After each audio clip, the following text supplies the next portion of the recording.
What's up, ladies and gents, and welcome to week 200 of our League of Legends top 5 plays. We've been putting in tons of extra hours behind the scenes to make this video quite the experience, so please sit back, relax, and enjoy the special treats we prepared just for you. Starting off this episode, we have Stella Bryan on Mouse, who hasn't made an appearance on our show in who knows how long. We start this play in the mid lane as the friendly Lee Sin flanks around the side to hopefully make a play on Xerath, but he quickly gets stopped in his tracks. He flies out of harm's way with Resonating Strike, and then he kicks Xerath, but for some reason it doesn't hit Rammus, and now he's in big trouble. Our focus switches to Mouse, who's teleporting into the ward Lee placed earlier, and somehow Juke Master Lee gets out at the same time Mouse shows up to finish Xerath. With little vision on the enemy team, Malzahar starts to fall back, but then they start to close in and the volley comes through, but he still manages to dodge the right way to avoid the hook. As he kites back, he lands a double silence to avoid them from flashing on him, but they still close the gap, so he quickly pops Zhonya's to dodge the arrow. A massive Targon seal comes through, and then he decides to tank and spank it, dropping Blitz, and then he quickly turns to Ashe, ulting her while tanking Nautilus so that his team can follow up. Through a combination of shields, heals, and DPS, Malz gets his 4th kill off the big guy.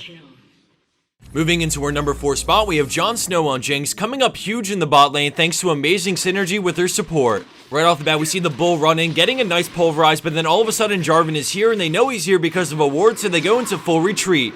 Out of nowhere, Thresh goes for the flash hook, but an amazing flash eats it up right away, and then Jinx decides to return the favor by throwing down a great chompers that root 2 enemy players. Because of that, Alistar is able to escape as they slowly turn on the heat, finishing off Jarvan with a rocket, which gets her passive going until her W comes back up and she can zap Lucian. The culling makes her back off, and then Thresh puts up the box, but she continues to DPS him until he's low enough for the W to get the kill, which grants her passive again and allows her to chase. She applies the red buff with her auto, and although it looks like he's about to make it away, another zap comes in to make it a triple. As we just saw, synergy can make incredible plays come together, so although MK and Nubbis submitted this next clip, you can't give enough credit to the rest of the team for being instrumental in this play. Thresh hides in the fog of war as the enemy team make their way down mid. From the shadows, a hook emerges, finding the Tristan as he flies in, and Orianna shields him straight into a massive shockwave on all 4. Fiora ults, followed by the empowered rockets from Heimer to burst down the enemy team's front line. Zyra and Evelynn go into full retreat, and although it looks like they've created a big enough gap, blue team is bloodthirsty and not ready to give up on the chase. They stay right behind Zyra, and then Thresh begins to tower dive, throwing out an incredible hook that somehow connects on Zyra instead of the creeps, which leads into a final kill and then the tower right after. Moving forward and into our number 2 spot, we have Forever Hin with a game-changing play on Azir. Although this champion isn't the most likely to execute a flank strategy, Forever Hin has a couple of tricks up his sleeve. While the enemy team push into his base, he comes around from the back and puts up his turret to force them into an awkward situation. Blue team have inferior positioning, so they decide to go for Azir on the way out, but he denies them with a wall of soldiers, setting up Yasuo's last breath while blocking off enough of the lane to force the fight. The friendly Wukong knocks up multiple players with his ultimate, while Azir does what damage he can, in addition to the turret that continues to fire away. He flashes out of Anivia's ult right as it ends, but at this point the enemy team is on the run, and although they can't quite swat the bug, Wukong is able to chase down Anivia for the kill.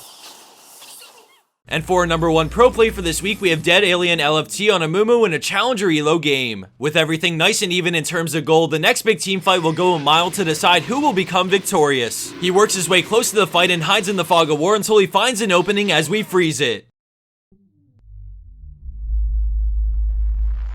He comes flying in with Bandage Toss straight onto Corki, and once he's there, we see an instant flash to reposition in the center of red team. Without hesitation, Janna and Alistar are looking to make their way in to fight side by side with the Mummy while Jinx leads in with her rocket. Amumu lands a devastating 5-man Curse of the Sad Mummy, which locks down everyone and leaves the enemy's most valuable champion, Corki, wide in the open for Ahri to follow up on. Through a combination of the amazing engage and instantaneous follow-up, red team definitely won't last long as we dial back to watch the full team fight unfold. Bandage Toss lands into the flash ult, followed by the immediate charm from Ahri, and then the flash WQ from the bull, locking them down and getting 2 kills right off the bat. One by one, enemy players start to go down as everyone takes off in different directions, but it's no use because Amumu's team crushed that fight so hard they have nothing left to escape with. After that extremely successful team fight, Amumu definitely has nothing to be sad about as they get Baron right after and move one huge step closer to victory. And for the bonus clip of the week, we have Frog Warriors on Teemo, commentated by the one and only Trick2G.